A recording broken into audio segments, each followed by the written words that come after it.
So I had a lovely comment from Dream Awake Music that I wanted to share. Dream Awake Music says, in the couple weeks leading up to hearing you speak, I had been repeating the same question in my head over and over while dealing with, I don't even want to try to say this word, tumultuous. So dealing with an emotional episode, I kept saying, why would I choose this life? Why would I come here and experience this? I get that it's all essential and valuable experience and lessons, but the emotions, just a constant, devastating tidal wave of powerful emotions. I feel everything intensely and is overwhelming. I wasn't prepared for this. Why did I choose or create this experience, etc.? So I am going to touch on this. Emotions are energy. Yes, with that energy, you basically become an alchemist. It's magical to take energy and transform it into something else. Put it into something else. Take sadness and transform it into understanding. It is amazing to take fear and transform it into courage. Everything exists on a spectrum. There's good and less good. Way less good. Then the least good, there is still that hint of good. Even in hate, there is still passion or love. It's just really minute. I commend anybody and everybody who has huge emotions. I have huge emotions. Surprise, surprise. It's exhausting sometimes. And if you want to take yourself out of the picture a little bit, look at the bigger picture of things, perhaps we are all bits and pieces of the universe, of God, of whatever you want to call it, the greater good. And we are all here living an experience together.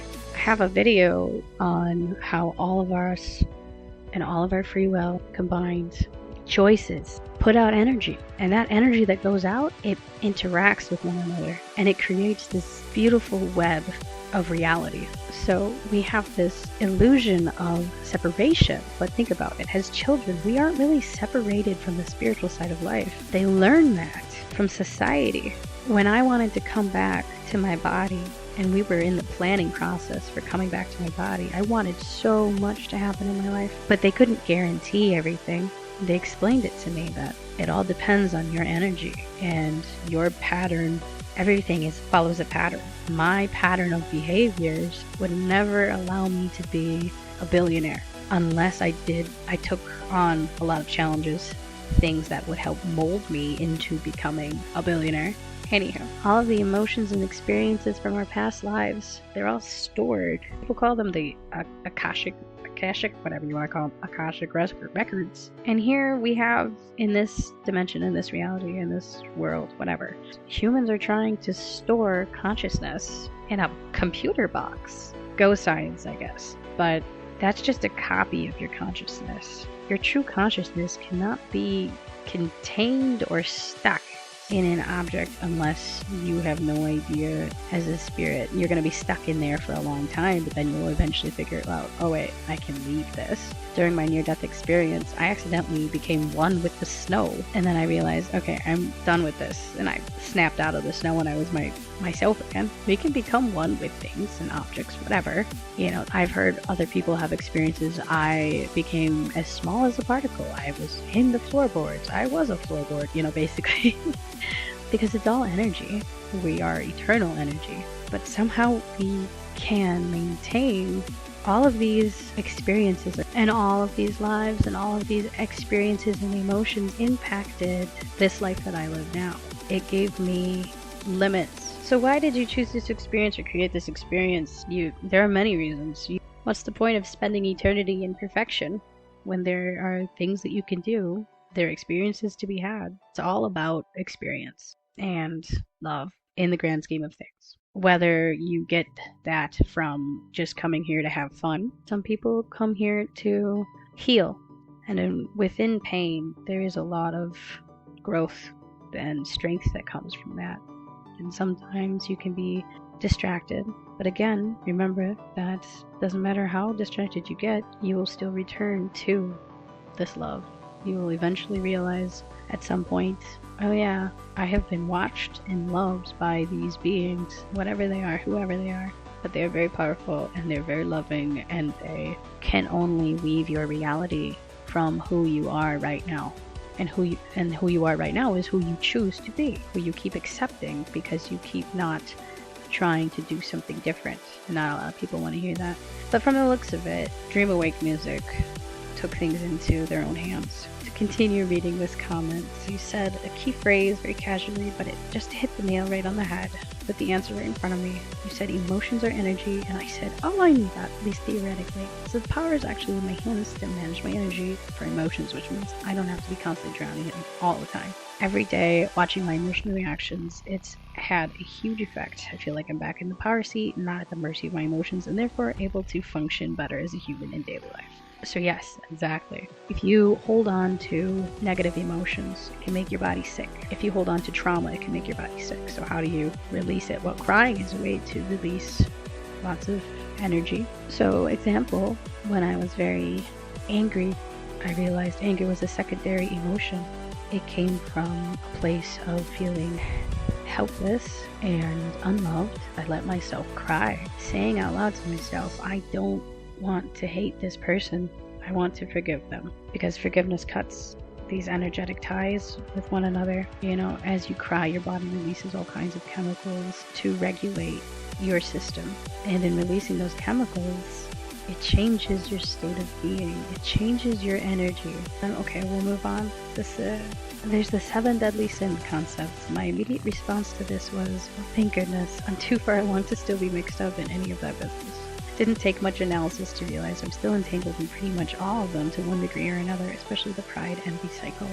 In my near-death experience, they didn't say the 7 deadly sins. They just said, if you're envious, if you're this, that, or the other thing. And emotion is energy. What you do in this life impacts your energy.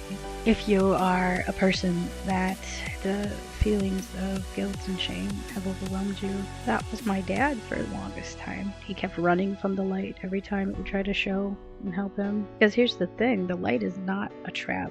The light is there. We are light in our core. When you do die, look at what you are and notice the light and understand there is something greater than us, than ourselves. But then you and this light connect, and it's a very loving one, very peaceful. You don't feel like they're hiding anything. You don't feel manipulated. You can ask anything and they're not upset. They know everything about you. They're not angry. They want to teach us. We have to keep building up these experiences to understand the good and the bad of the world, of the universe. There's many things you could do. They gave me all kinds of choices. I wasn't forced to come back to my body. So do not let one energy become an obsession that could potentially harm you. These are all normal, but they are a good example of particular energies that we should not consistently be. Now, Dream Awake Music went on to ask me, for years now I've been saying this to myself, that I don't want to come back and do this again, this human experience. It hasn't been all that pleasant. I'm not a huge fan. Okay, yeah, me neither. I'm not a huge fan of this either.